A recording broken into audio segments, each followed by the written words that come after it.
The Arizona desert in 1884 stretched like a vast, unyielding plain of red sand, its surface rippling under the merciless glare of a midday sun that turned the horizon into a shimmering mirage of heat and desolation. Red Dust Valley, a remote shack nestled between rugged mesas and scattered creosote bushes, baked under a sky devoid of mercy, its cracked earth whispering tales of survival and sacrifice. Mary Carter stood outside her crumbling abode, her slender frame stooped beneath a threadbare dress of faded gray, its hem tattered from years of toil, her graying hair tied back with a strip of cloth, her face a testament to hardship, her brown eyes carrying a quiet resilience honed by widowhood. At 42, she was a woman alone, her husband lost to a bandit raid a decade ago, her small plot of land yielding little, leaving her with a pot, a knife, and a heart heavy with unhealed grief. She'd come outside to tend her meager garden, the dry soil yielding only a few withered beans, her last sustenance after weeks of scarcity.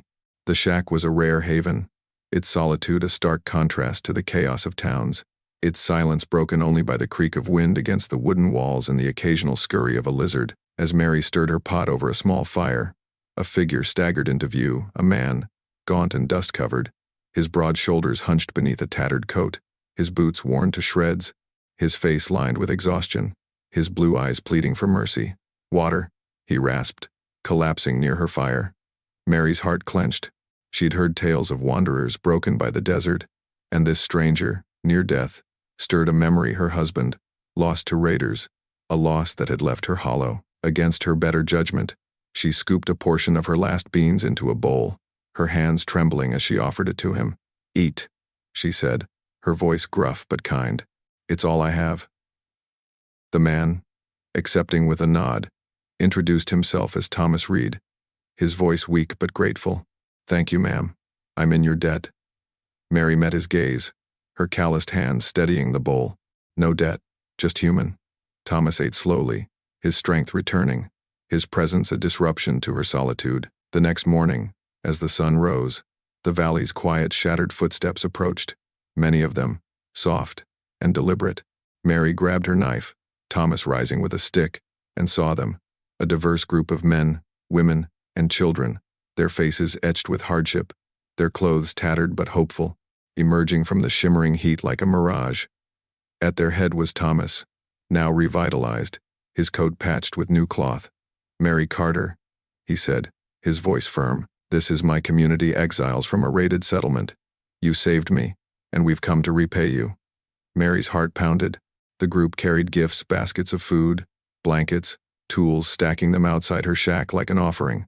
A woman with a kind face stepped forward. "I'm Sarah. Thomas told us of your kindness. We owe you a home." Mary's mind raced. Community meant hope, but also danger. "Why me?" she asked, her voice trembling. Thomas's eyes softened. "You gave when you had nothing. We were driven out by outlaws. Victor Hale. He hunts our wealth." The name hit Mary like a gust. Hale, a bandit who'd plundered her husband's caravan, his greed a shadow over the plains. "What wealth?" she pressed. Thomas hesitated, then revealed a small, ornate box, its lid carved with symbols. "A treasure map. Hale killed for it. We escaped with it." The revelation stirred Mary's protective instinct. Treasure was a curse, but these people's lives were worth more. "Stay," she said, her resolve firming, "but we'll need to defend it." As the fire crackled, hoofbeats echoed in the distance, growing louder. Mary grabbed her knife, Thomas rising with a rifle from the group. Shadows loomed. 3 riders, their coats dusted with sand, their hats marked with Hale's gang insignia. The leader, a burly man with a scarred cheek, dismounted. "Carter," he barked. "Those folks are mine. Hale wants them back." Mary's jaw tightened. "They're free," she said, her knife steady. "Ride off, or we fight." The man laughed, drawing a pistol. "You're outnumbered, widow." Thomas moved like a shadow, his rifle butt striking the man's hand, disarming him. Mary threw a rock, grazing another rider's shoulder, sending them scattering. The third fled, shouting threats. "Hale'll burn you out." Mary lowered her knife, her heart pounding. Sarah's eyes met hers, a flicker of respect breaking through. "You didn't have to," she said. Mary wiped sweat from her brow, her hands calloused. "Ain't right what they did. I've got my own ghosts." They settled in, the community's gratitude a quiet bond. Thomas offered Mary the box. For your kindness, he said, but it brings danger. The desert stretched vast, its silence a promise of more trials. But Mary's act of mercy had ignited a spark, a family forged in dust and hope. With Hale's wrath looming on the horizon, the Arizona desert unfurled like a relentless sea of red sand as Mary Carter, Thomas Reed, and the small community ventured away from Red Dust Valley, the sun dipping low to cast long shadows across the arid expanse. Mary led the way on foot, her threadbare dress of faded gray dusted with the day's toil, her graying hair tied back with a strip of cloth, her face a testament to hardship, her brown eyes scanning the horizon with a mix of resolve and unease. Her knife rested at her side, a constant companion since the skirmish with Victor Hale's men, her calloused hands steady from years of survival. Thomas walked beside her, his tattered coat patched with new cloth, his worn boots scuffing the sand, his broad frame now revitalized by Mary's meal, his blue eyes carrying a quiet gratitude. The community followed Sarah, a kind-faced woman in her 30s with a woven basket, John, a sturdy man in his 40s with a rifle, and a handful of children, their faces etched with hope, their clothes tattered but determined. The ornate box with the treasure map, a strange reward, rested in Thomas's hands, a symbol of the uneasy alliance that had formed in the wake of Mary's kindness, the journey a testament to their fledgling bond. They headed toward a hidden settlement near Coyote Gulch, a 2-day trek where Thomas hoped to find safety and a chance to rebuild. Mary carried a sack of food from the community's gifts and a half-filled canteen. Her widowhood paused for this new purpose, the heat seeping into her bones like a persistent foe. The presence of Thomas and the community stirred a compassion in Mary she'd buried since her husband's death, their gratitude a mirror to her loneliness, their warning of Hale a shadow over her mercy. "We need to reach the gulch by nightfall," Mary said, her voice rough from the dry air. Thomas nodded, his gaze steady. "The settlement hides us if we're swift," he replied, his leadership guiding them through the wasteland. The community's silence, broken only by soft breaths and occasional murmurs, hinted at fears they couldn't voice. The treasure map a burden they carried together. The journey was grueling, the sand shifting underfoot, the heat a constant adversary, the silence broken only by the creak of the sled carrying their meager possessions and the occasional rustle of a desert lizard. Mary's mind churned with the previous day's events, her impulsive sharing of her last meal, the arrival of the community, the threat of Hale. She'd fed Thomas to ease her own guilt, but their presence now drew danger, a price she hadn't foreseen. She offered John water, a gesture of goodwill, her hand trembling slightly. John accepted, his eyes narrowing. "Why risk this?" he asked, his voice weak. Mary met his gaze, her hands calloused. "Lost my husband once to outlaws. Can't leave you to die like that." John's expression softened, but suspicion lingered, a reflection of a life shaped by betrayal. The community walked with a quiet dignity, their tattered clothes rustling softly, the ornate box catching the fading light. Thomas shared their story as they moved, his voice low. "Hale's gang raided our settlement, stole our gold, killed many. We escaped with this map. It leads to our hidden wealth." Sarah added, her tone gentle. "He hunts us relentlessly." "A young boy," Tim whispered. "He burned our homes." Mary's heart sank. The map was a magnet for death, a lure that had ruined lives. But these people's survival was worth more. "I'll keep you safe," she said, her resolve firming, though doubt gnawed at her about the map's curse. Their progress halted at midday when they reached a trading post tucked into a dry arroyo sand hollow, a haven for outlaws and wanderers. Mary needed supplies, her stores depleted, but Thomas tensed. "Danger here," he warned. "Men talk." Mary nodded, her knife ready. Inside, the air was stifling, the stench of sweat and stale beer thick. A trader named Gus Miller, a wiry man with a crooked grin and shifty eyes, leaned against a crate, his gaze narrowing. "Mary Carter," he said, "heard you took in a runaway band. Hale's offering a bounty." Mary's jaw tightened, her past with raiders flashing. "Mind your own, Gus," Miller smirked, his gaze on the box. $300 says I tell him where you're headed." Sarah's basket flashed, striking Miller's arm, forcing him back. "Speak, and you're done," she hissed. Mary stepped forward, her knife aimed. "Walk away, Gus. This ain't your fight." Miller paled, retreating, his laughter echoing. "Hale'll track you down." Mary cursed under her breath. Miller's treachery would lead Hale straight to Coyote Gulch. "We move now," she said. The community's respect grew, their trust a tentative thread. "You're brave," Tim said. Mary shook her head, the weight of her past pressing down. "I've been weak." The ambush came at dusk. Hoofbeats thundered through the sand, and 4 of Hale's men, led by a scar-faced rider named Vince, surrounded them near a rocky outcrop. "Hand over the runaways, woman," Vince barked, his rifle raised. Mary fired, her shot grazing Vince's arm, sending him staggering. Thomas threw a rock, striking another's shoulder, while Sarah and John shielded the children. Mary's second shot dropped a rider, the outcrop falling silent, save for the wind's moan. The 4th fled, shouting threats. "Hale'll burn you out." They took cover behind the rocks, bandaging minor cuts, the heat seeping into their exhaustion. Sarah's eyes met Mary's, her suspicion easing. "You fight for us," she said. Mary wiped sweat from her brow, her hands calloused. "Ain't right what Hale did. I've got regrets of my own." Thomas nodded, his pain surfacing. "He killed my brother for the map. We barely escaped." Mary's breath caught the map was the key, a prize worth killing for. "We'll keep it safe," she said, her resolve hardening. Their bond deepened as they rested, Mary sharing her canteen, the community offering roots from Sarah's basket. "Why carry that box?" she asked Thomas. He opened it, revealing a parchment with faded symbols. "It's our village's treasure map. Hale wants it to claim our land." Mary's heart ached, her losses echoing theirs. "I lost my husband to raiders. Lived alone since." John's gaze softened. "We're all broken then. Maybe we heal together." The night stretched ahead, the desert vast, but the threat of Hale grew. Mary taught Clara to use her knife, her hands steady despite her age, their partnership a lifeline. Thomas showed her desert signs, their trust a flame against the desert's grip. "You're strong," Mary said. Clara smiled, a rare light in her eyes. "You too, sister." The community watched, their kinship deepening, a family forged in the crucible of the desert, but the peace was fleeting. Hoofbeats returned, closer now Vince and his men, relentless as the sun. Mary chose a defensible ridge, setting up with the group behind rocks. "We fight if we must," she said, her knife ready. Thomas nodded, his rifle poised. Vince's men appeared, their rifles glinting. "Last chance, Carter," Vince shouted.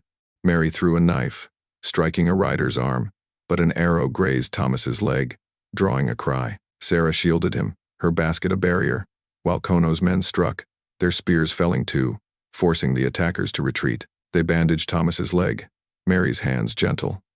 "You're all my family now," she said. Thomas's eyes met hers, a warmth breaking through. "And you're ours." The desert tested them, its trials forging a bond, but Hale's wrath loomed larger, a storm they'd face together. Coyote Gulch was near, but so was their reckoning. The Arizona desert sprawled like an unyielding crucible of red sand, its surface baking under the relentless glare of a midday sun that transformed the air into a shimmering furnace of heat and dust.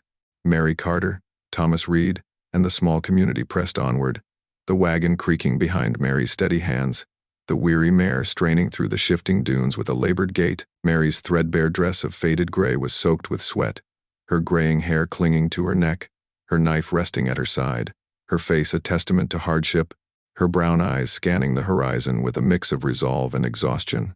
Thomas walked beside her, his tattered coat patched with new cloth, his worn boots scuffing the sand, his broad frame now revitalized, his blue eyes carrying a quiet gratitude. The community followed Sarah with her woven basket, John with his rifle, and the children Tim, Lila, and Emma, their tattered clothes fluttering, their faces etched with hope. The ornate box with the treasure map rested in Thomas's hands, a symbol of the uneasy alliance that had formed in the desert's grip, the journey a testament to their growing bond. The hidden settlement near Coyote Gulch, their destination, was a half-day's ride, but the desert held other trials to forge their resilience. Their water was nearly gone, the canteen they'd salvaged from Sand Hollow reduced to a few tepid drops. Their supplies dwindled to a strip of jerky and a handful of desert figs Sarah had foraged. The sun beat down, its heat a relentless adversary, the silence broken only by the rasp of their breathing, the creak of the wagon, and the distant call of a hawk circling overhead. Mary's mind wrestled with her husband's death to bandits, her years of solitude, a guilt that shadowed her every step. The presence of Thomas and the community, a mirror to her loneliness, stirred a compassion she'd buried, their resilience a challenge to her despair. "We need to find water soon," Mary said, her voice hoarse from the dry air. Thomas nodded, pointing to a faint shadow on the horizon. There's a dry wash ahead. It might hold a spring, he replied, his leadership guiding them through the wasteland. The community's silence, broken only by soft gasps and occasional murmurs, hinted at fears they couldn't voice. The treasure map a burden they carried together. They reached the dry wash as the sun peaked, its shade a fleeting mercy against the scorching heat. Mary checked the wagon, its wheels wobbling from the rough terrain, while Thomas and Sarah scouted for signs of life, their movements quick despite their exhaustion. The wash offered a shallow pool, its water brackish but drinkable, a rare oasis in the desert's grip. Mary filled the canteen, offering it to Tim first, her hands trembling slightly. "Drink, lad," she said, the words warm with care. Tim accepted, his eyes softening. "Thank you, Mary," he murmured, a rare smile breaking through his fatigue. The moment was brief, but it deepened their bond, a thread of trust weaving through their shared struggle. The desert's forge struck at noon. A sandstorm brewed on the horizon, a roiling wall of red dust that swallowed the sky, its roar a challenge to their endurance. "Get down," Mary shouted, pulling the children and the wagon behind a boulder, Thomas and Sarah joining them. The storm hit like a living entity, its force tearing at their clothes, dust clogging their throats and stinging their eyes. Mary shielded Tim and Lila with her body, Thomas and Sarah huddling close, the tempest raging for hours, leaving them buried in drifts, their water spilled into the sand. As it passed, the desert revealed a new peril, a bandit trap, a pit concealed by sand, its stakes glinting near Emma's foot. Thomas reacted instantly, yanking her back, the trap snapping shut inches from her. Sarah's quick thinking with a stick dislodged the mechanism, saving them. "Good work," Mary said, her respect for them growing. Thomas nodded, his gaze steady. "The desert tests us," he replied. That night they camped in the wash's lee, a small fire their only warmth, its glow casting shadows on the rocky walls. The storm had delayed them, the settlement still a half-day away, and Mary's mind churned with guilt. Her husband's murder, her years of isolation, now this community's fight. Sarah offered her a fig, her hands gentle. "You fight for us," she said. "Why?" Mary poked the fire, her face shadowed. "I turned away from help once my husband paid for it. Can't do that again." John's eyes softened, his pain surfacing. "Hail burned our village, took our gold." The confession hung heavy, a mirror to Mary's regrets. "Strength ain't just in wealth," she said. "It's in sticking together." Tim leaned against her, his voice small. "He wants the map. Killed my pa for it." Mary's heart ached, her losses echoing theirs. "I lost my man to raiders, lived alone since." Thomas's gaze met hers, a warmth breaking through. "We're all broken then. Maybe we find kin." Their talk was interrupted by a rustle. Apache figures emerged from the dusk, led by a wiry man with a painted face. "I am Tano, a friend of the exiled," he said, his voice cautious. "We saw the storm. Hale hunts you." He offered a water skin, his eyes on the community. "You're alive, kin. We thought you lost." Sarah ran to him, tears in her eyes. "Mary saved us." Tano nodded, offering Mary a beaded cord. "You're kin now, woman." The reunion was brief but heartfelt. Tano's warriors, 15 strong, joined them, their spears glinting. "Hale's tracker, Vince, is near," Tano warned. "He won't stop." Mary's heart steadied, her bond with the group a shield. "We fight together," she said. Lila's hand found hers, her trust a beacon. "You're our sister," she whispered. The words warmed her, a redemption she hadn't sought. The peace shattered at dawn. Hoofbeats echoed Vince and 9 riders, their rifles ready. Tano's men melted into the rocks, leaving Mary and the community exposed. "Run," Tano whispered, but Mary stood firm, her knife raised. Vince's voice cut through the heat. "Give up the runaways, Carter, or die." Mary threw her knife, striking a rider's arm, but an arrow grazed John's shoulder, drawing a cry. Thomas shielded him, his rifle felling a warrior, while Tano's men took 2, forcing Vince to retreat. They bandaged John's shoulder, Mary's hands gentle. "You're all my family now," she said. Thomas's eyes met hers, a warmth breaking through. "And you're ours." The desert tested them, its trials forging a bond, but Hale's wrath loomed larger, a storm they'd faced together. Coyote Gulch was near, but so was their reckoning. Coyote Gulch rose like a rugged wound across the Arizona desert, its rocky canyon of red sandstone and jagged outcrops standing defiant against the encroaching dusk. The sun dipped low, casting a fiery glow across the gulch's rim, the air thick with the scent of sun-scorched earth and the faint promise of a cooling night breeze. Mary Carter, Thomas Reed, and the small community, along with the Apache warriors led by Tano, prepared for their stand, the tension palpable in the stillness. Mary's threadbare dress of faded gray was torn at the hem, her worn boots caked with dust and blood from her grazed arm, her knife steady despite the ache in her muscles. Her face, a testament to hardship, bore a grim determination, her brown eyes shadowed by the weight of her past. Thomas walked beside her, his tattered coat patched with new cloth, his worn boots scuffing the sand, his broad frame now resolute, his blue eyes carrying a quiet gratitude. The community followed Sarah with her woven basket, John with his rifle, and the children Tim, Lila, and Emma, their tattered clothes fluttering, their faces etched with hope. The ornate box with the treasure map rested in Thomas's hands, a symbol of the kinship that had drawn them into this fight. Victor Hale, the outlaw who had ravaged their lives, was coming, his greed for their wealth driving a force that threatened to end their journey. The gulch offered strategic ground steep drops for ambushes, rocky outcrops for cover, and a narrow pass for traps. Mary fortified a vantage point with Tano's men, her hands calloused from years of survival, now skilled in war.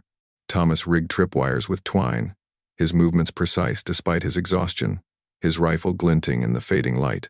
The children assisted, stacking stones with Eli, a young warrior from Tano's band, their small hands trembling but determined. "Hale wants the map," Thomas said, his voice low and strained. "He'll kill us for it." Mary nodded, her guilt over past isolation fueling her resolve. "We hold him here," she replied. Eli handed her a sharpened stake, a silent pledge of unity, the weapon's weight a comfort in her hands. Tano distributed spears and arrows, his face painted with earth tones, his warriors blending into the gulch's shadows. "Vince leads them," he warned. "He's close." Mary's heart steadied, her bond with the community a shield against the encroaching dark. "We fight as family," she said. Thomas's eyes met hers, a flicker of trust breaking through his pain.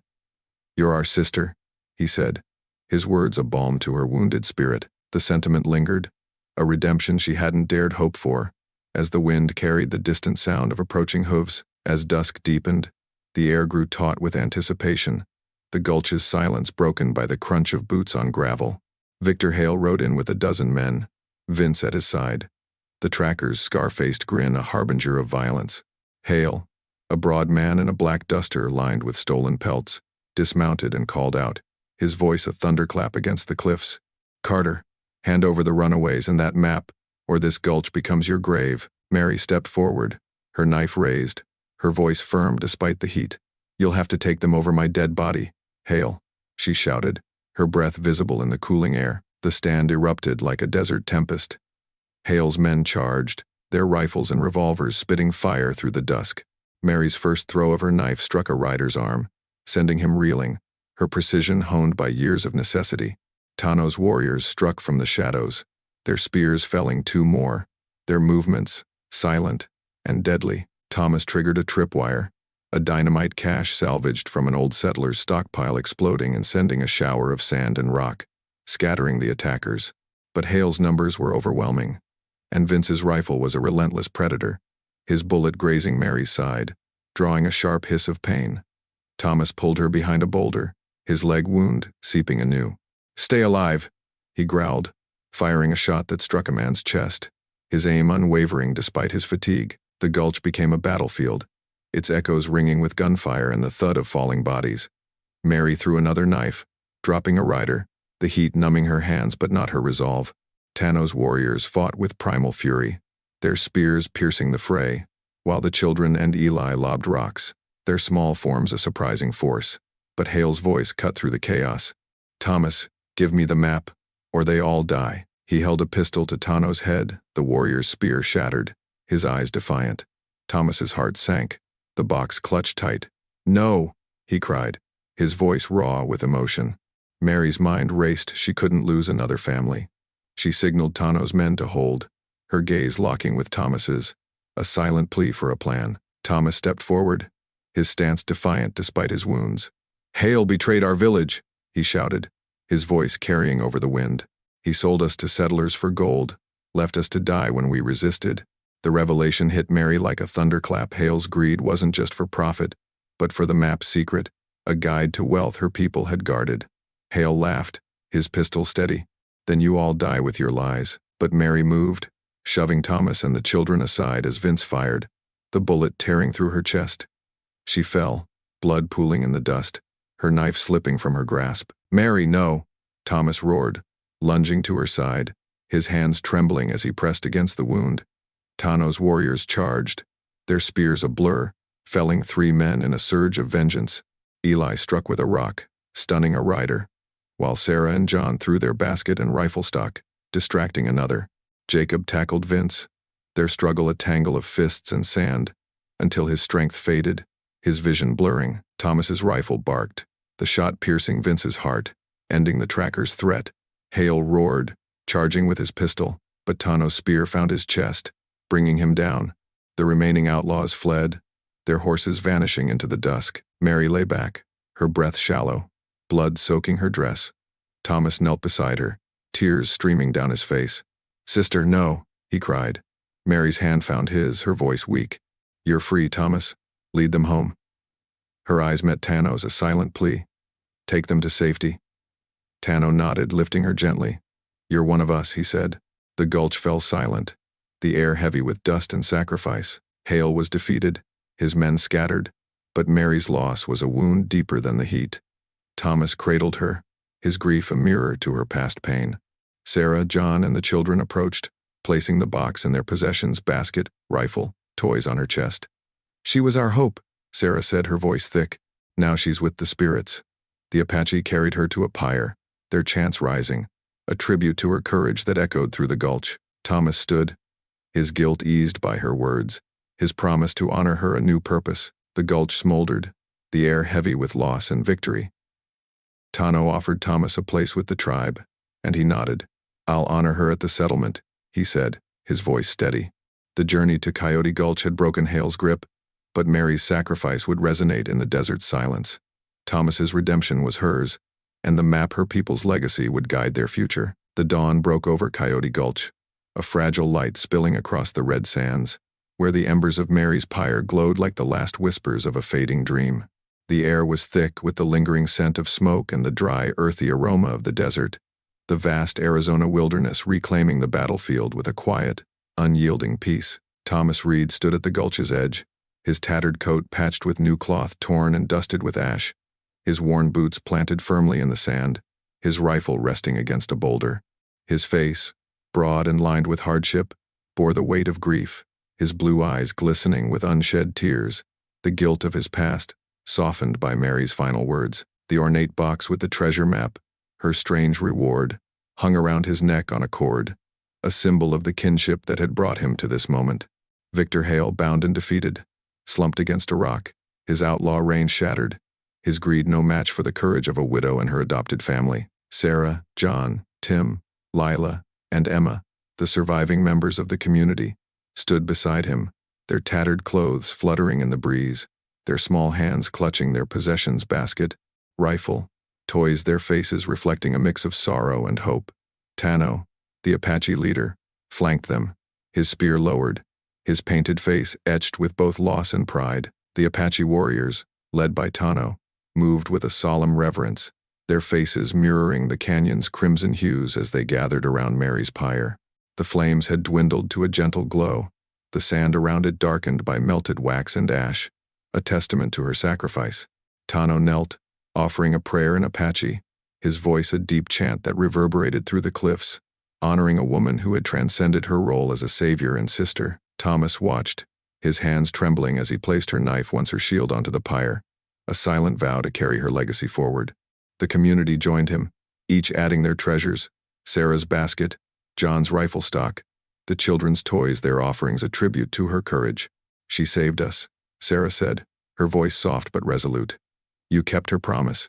Thomas nodded, the words a balm to his wounded soul, a redemption he hadn't dared to claim. The journey to the hidden settlement began, the warriors carrying the pyre's remnants through the gulch's rocky pass, its ashes a sacred burden.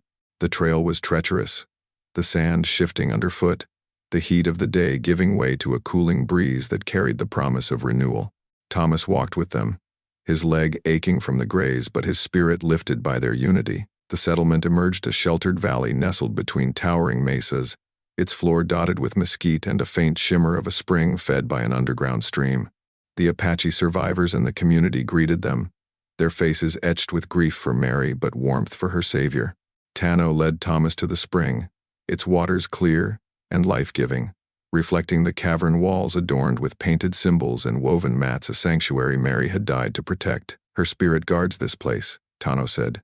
You are kin. The tribe and community gathered around a fire that night, the valley's walls amplifying their voices as they shared tales of Mary's bravery. Her gifts to Thomas, her trust. The map were now symbols of her legacy, their weight heavier than the wealth Hale had sought. They offered him a place among them, their eyes reflecting gratitude and hope. You fought for her, Tano said, handing him a woven mat. Stay and find peace. Thomas hesitated, his mind drifting to his past, a man exiled by Hale's raid, his brother's death a guilt he'd carried like a stone. Mary's words, "You're my brother," echoed, her sacrifice a key to unlock that prison. I'll stay, he said finally, but I'll bring my strength to your valley. With your help. The days that followed were a blend of mourning and rebuilding. The Apache taught Thomas their ways, how to channel the spring's water for crops, how to weave mats from agave, how to honor the land with rituals. The community contributed, Sarah tending the garden, John scouting with the warriors, and the children learning from the tribe's stories. They constructed a small adobe home near the spring, its walls rising under their hands, a fusion of Apache resilience and the community's determination. The desert, once a place of solitude, became a bridge between worlds, its silence broken by laughter and the trickle of water. One evening, as the sun set, painting the valley in shades of orange and purple, Thomas stood at the spring's edge, the ornate box, a constant reminder. The community joined him, Sarah holding a new basket, John a carved staff, and the children new toys woven by the tribe. For us? Lila asked. Thomas nodded, his eyes misting as he handed them out. Mary would want you to have them, he said.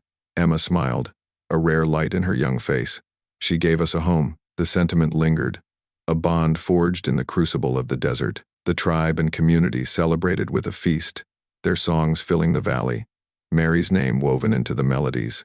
Thomas learned her story in full, how she'd lost her husband to bandits, how she'd fought to protect them from Hale, how her spirit now watched over them. His past, his failure to save his brother, his years of exile faded against her forgiveness. He wasn't just a wanderer anymore, but a guardian, a brother to those he'd once failed. Tano approached, offering a carved wooden bowl. Lead with her spirit, he said. Thomas took it, his hand steady. I will. Weeks later, the valley thrived, its spring nourishing new crops, its people strengthened by Thomas's aid. He rebuilt his life, the Apache and community's help a lifeline, their stories a balm to his loneliness. Mary's knife hung above the home's door, a shrine to her sacrifice, its blade a silent witness. The desert stretched vast, its red sands a testament to their fight, but it was no longer a place of solitude. Thomas's redemption was complete, not in gold, but in the family he'd found: Sarah, John, Tim, Lila, Emma, Tano, the tribe all bound by Mary's legacy. As the sun rose over Coyote Gulch, its golden light bathed the valley, a promise of a new beginning. Thomas stood at the home's threshold, the wooden bowl at his side, the ornate box gleaming. He was no longer just a man who'd been fed, but a brother to a woman whose courage had saved him, whose map had turned peril into a legacy of strength. The desert whispered her name, and Thomas carried it forward, a new home born from the ashes of sacrifice.